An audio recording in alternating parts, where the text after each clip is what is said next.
Hello everyone, today we are going to do the differences between prokaryotes and eukaryotes. तो हम prokaryote और eukaryote दोनों को compare करेंगे और उनके डिफरेंसेस को पढ़ेंगे। तो प्रोकैरियोटिक सेल्स इसमें क्या है कि not have well defined nucleus and eukaryote cells में क्या has well defined nucleus. Not जो प्रोकैरियोटिक सेल्स हैं इनमें क्या लिखा है कि not have well defined nucleus. Not have well defined nucleus का मतलब है कि जो इसका न्यूक्लियस होता है वो कैसा होता है, मेम्ब्रेन लेस होता है।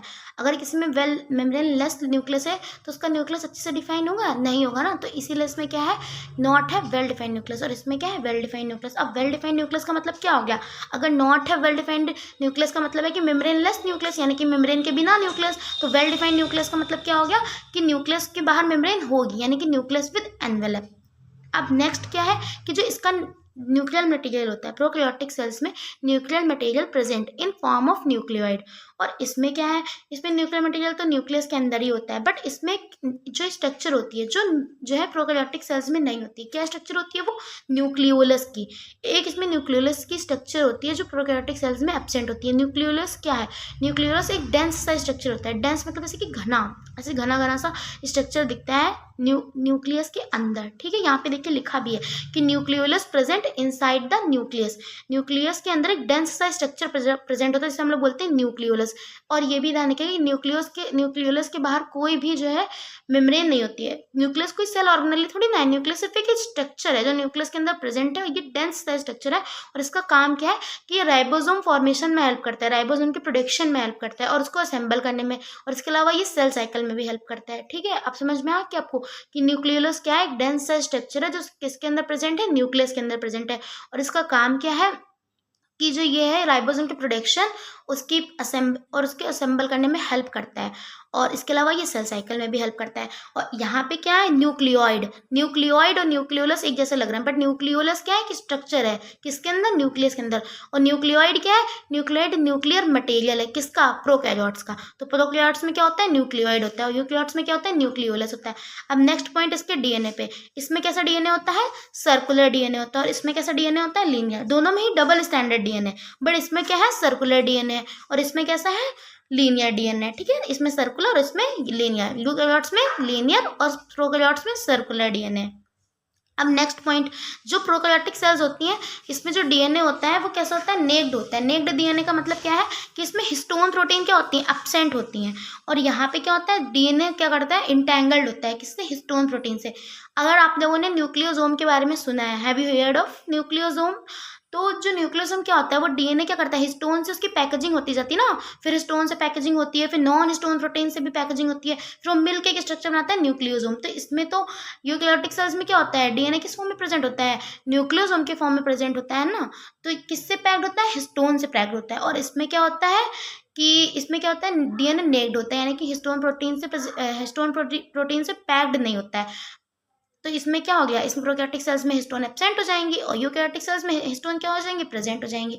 अब जो साइज होता है प्रोकैरियोटिक सेल्स का, जो साइज होता है वो बहुत ही स्मॉल होता है, 1 से 2 मिलीमीटर तक, और जो इसका साइज होता है वो लार्ज होता है। यूकैरियोटिक सेल्स का साइज कितना होता है, 10 to 20 माइक्रोमीटर तक। अब जो सेल वॉल होती है प्रोकैरियोटिक सेल्स की, क्या होती है, सेल वॉल जो होती है वो पेप्टिडोग्लाइकन की बनी होती है। पेप्टिडोग्लाइकन के कुछ और अदर नेम भी होते हैं, if you know please tell in the comment what is the other name of peptidoglycan, what we can call it other than peptidoglycan. और जो यूकैरियोट्स होती है इसमें सेल वॉल काय की होती है, सेलुलोज की और काइटिन की। अब यहाँ पे क्वेश्चन क्या आ रहा है कि सेलुलोजिक सेल वॉल किस में होगी और काइटिन की सेल वॉल किस में होगी। अगर आपको पता है, अगर आपने बायोलॉजी का क्लासिफिकेशन पढ़ा है तो प्लीज बताइए, नहीं तो जो सेलुलोजिक सेल वॉल होती है वो किस में होती है, प्लांट में, और जो काइटिन वाली होती है वो किस में होती है, वो होती है फंजाई में। अब यूकैरियोटिक सेल्स में एक पॉइंट ये भी है कि जो सेल वॉल है वो सारे ही यूकैरियोट्स में नहीं होती है। जो हम लोग हैं, जैसे हम लोग किस में आते हैं, एनिमल के अंदर आते हैं, एनिमल किंगडम के अंदर आते हैं, यानी कि एनिमीलिया के अंदर आते हैं। तो एनिमीलिया में तो सेल वॉल एब्सेंट होती है ना, तो सारी यूकैरियोट्स में सेल वॉल नहीं प्रेजेंट होती है, बट जो है फंजाई, प्लांटी और कुछ प्रोटिस्ट में भी सेल वॉल प्रेजेंट होती है। ठीक है, और इसमें क्या होता है, इसमें पेप्टिडो, तो यहाँ पे सेल वॉल प्रेजेंट होना या एब्सेंट होना फीचर नहीं, डिफरेंस नहीं बता रहा प्रोकैरियोट और यूकैरियोट का।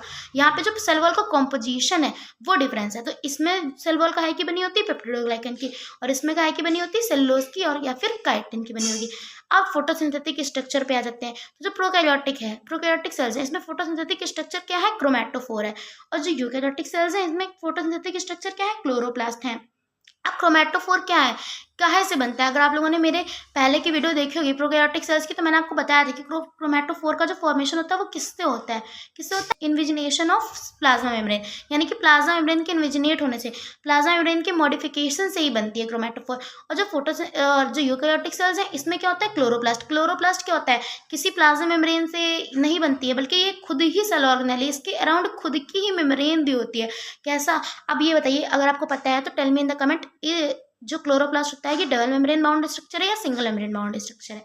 अब नेक्स्ट क्या है, सेल ऑर्गेनेली। तो पहली बात तो ऑर्गेनेली क्या होती है आपको ये पता है, सेल ऑर्गेनेली किससे हम कहते हैं। तो सेल ऑर्गेनेली क्या है कि जो स्ट्रक्चर जिसके बाहर मेम्ब्रेन है, मेम्ब्रेन की कवरिंग है, ये मैटर नहीं करता कि वो सिंगल है या डबल है, बट अगर मेम्ब्रेन की कवरिंग है तो वो सेल ऑर्गेनेली कहलाएगी, और अगर मेम्ब्रेन की कवरिंग नहीं है तो वो सेल ऑर्गेनेली नहीं होगी। ठीक है, समझ में आ गया। सेल ऑर्गेनेली क्या होती है, वो स्ट्रक्चर्स जिसके अराउंड मेम्ब्रेन प्रेजेंट होती है उसे हम लोग बोलते हैं सेल ऑर्गेनेली। तो जो प्रोकैरियोटिक सेल्स हैं, क्या इसमें किसी भी जो मतलब स्ट्रक्चर्स होती हैं, क्या उनके बाहर सेल मेम्ब्रेन होती है। जैसे हम राइबोसोम ले लें, प्लाज्मिड ले लें, इंक्लूजन बॉडी ले लें, किसी के बाहर भी सेल मेम्ब्रेन प्रेजेंट होगी, नहीं प्रेजेंट होती है। बट जो यूकैरियोटिक सेल्स हैं इनमें सेल मेम्ब्रेन प्रेजेंट होती है, जैसे कि ER ले लो, या फिर गोल्जी अपैरेटस ले लो, या फिर क्लोरोप्लास्ट ले लो, और जो है माइटोकॉन्ड्रिया ले लो, सबके बाहर जो है क्या होती है, मेम्ब्रेन प्रेजेंट होती है। तो ये सब क्या हो गए, ये सब क्या होगा, सेल ऑर्गेनेली हो गई। तो ये भी एक फीचर है कि प्रोकैरियोटिक सेल्स में सेल ऑर्गेनेली एब्सेंट होती हैं और यूकैरियोटिक सेल में सेल ऑर्गेनेली प्रेजेंट होती हैं, यानी कि membrane bound structures. Cell organelle क्या है, जिसके बाहर मेम्ब्रेन होता है, तो मेम्ब्रेन बाउंड स्ट्रक्चर सिर्फ इसी में होते हैं, तो इसमें सेल ऑर्गेनेली प्रेजेंट होगी, यूकैरियोटिक सेल में सेल ऑर्गेनेली प्रेजेंट होगी, और प्रोकैरियोटिक में सेल ऑर्गेनेली एब्सेंट होगी।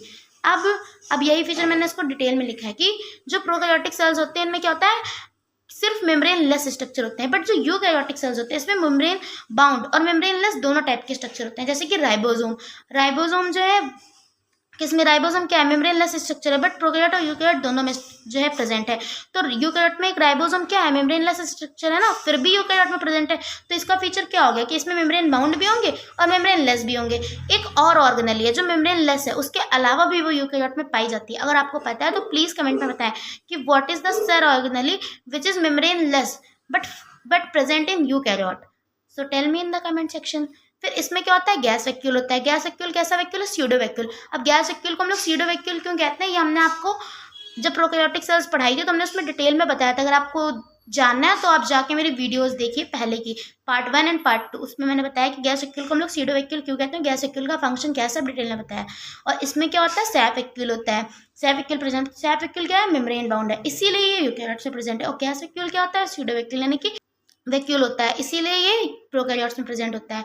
अब दूसरा राइबोसोम जो प्रोकैरियोट्स में होता है वो सिर्फ 70s टाइप का होता है, और जो यूकैरियोट्स में होता है वो 70s और 80s दोनों टाइप का होता है। अब आप मुझे ये बताइए कि in which cell organelle 70s type of ribosome is present in eukaryotic cells, tell me in the comment section. फिर इसमें क्या होता है, जो साइक्लोसिस होती है वो एब्सेंट होती है, उसमें साइक्लोसिस क्या होती है, प्रेजेंट होती है।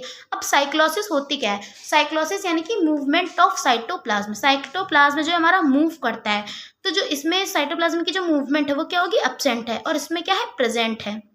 दूसरा साइटोस्केलेटन स्ट्रक्चर एब्सेंट होते हैं। प्रोकैरियोटिक सेल में साइटोस्केलेटन स्ट्रक्चर क्या होते हैं, एब्सेंट होते हैं, और जो यूकैरियोटिक सेल्स हैं उनमें साइटोस्केलेटन स्ट्रक्चर क्या होते हैं, प्रेजेंट होते हैं। साइटोस्केलेटन स्ट्रक्चर को हम डिटेल में पढ़ाएंगे जब हम यूकैरियोटिक सेल पढ़ाएंगे, बट अभी अगर आपको जानना तो इसका फंक्शन क्या होता है, मेनली इसका फंक्शन होता है सेल को शेप देना। अब फ्लैजिला की बात कर लेते हैं, क्योंकि प्रोकैरियोटिक सेल में भी फ्लैजिला होता है, यूकैरियोटिक में भी फ्लैजिला होता है। यूकैरियोटिक सेल में कौन सी एक जो है सेल है जिसमें फ्लैजिला प्रेजेंट होता है, अगर आपको इसका जो है एग्जाम्पल पता है तो बताइए कमेंट में। आप लोगों ने जो है स्पर्म के बारे में सुना होगा, स्पर्म में क्या होता है, एक फ्लैजिला होता है, और वो एक सेल है, तो वो यूकैरियोटिक सेल ही तो है। तो इसमें क्या, जो स्पर्म है वो इसका एग्जांपल है कि स्पर्म में फ्लैजिला होता है वो यूकैरियोट्स फ्लैजिले का ही एग्जांपल है। अब इसमें क्या होता है, सिंपल फ्लैजिला होता है। सिंपल फ्लैजिला का मतलब कि इसमें 9+2 अरेंजमेंट नहीं होता है, और कॉम्प्लेक्स फ्लैजिला मतलब कि इसमें 9+2 अरेंजमेंट होता है। तो यूकैरियोटिक में कैसा फ्लैजिला होता है, कॉम्प्लेक्स, और प्रोकैरियोटिक में कैसा फ्लैजिला होता है, simple flagella. Eukaryotic flagellated flagellated cell कौन सी है, स्पर्म। ठीक है, इसका एग्जांपल भी हो गया। अब प्रोकैरियोटिक सेल का सेल साइकिल क्या होता है, स्मॉल होता है, जनरली कितना होता है, 20 से 26 मिनट। और जो हम लोगों की यूकैरियोट्स होते हैं उनमें सेल साइकिल क्या होता है, लॉन्ग होते हैं, यानी कि 12 आवर से 24 आवर तक।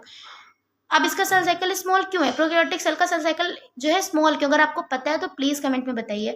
और इसका सेल साइकिल लॉन्ग है। अब इसके एग्जांपल्स, इसका एग्जांपल क्या है? जितने भी मोनेरे जो हमारे 5 किंगडम है क्लासिफिकेशन में, जो विटेकर ने बताया था, उसमें से जो मोनेरा है फर्स्ट किंगडम, वो किसके अंदर आता है? प्रोकैरियोटिक में। और बाकी के जो 4 है, प्रोटिस्टा, फंजाई, प्लांटेन, एमिलिया, वो किसके अंदर आते हैं? यूकैरियोट्स के अंदर। ठीक है, I hope it's clear. If you have any doubt please ask in the comment section and stay tuned for more such videos. We are going to cover the topic eukaryotic cell.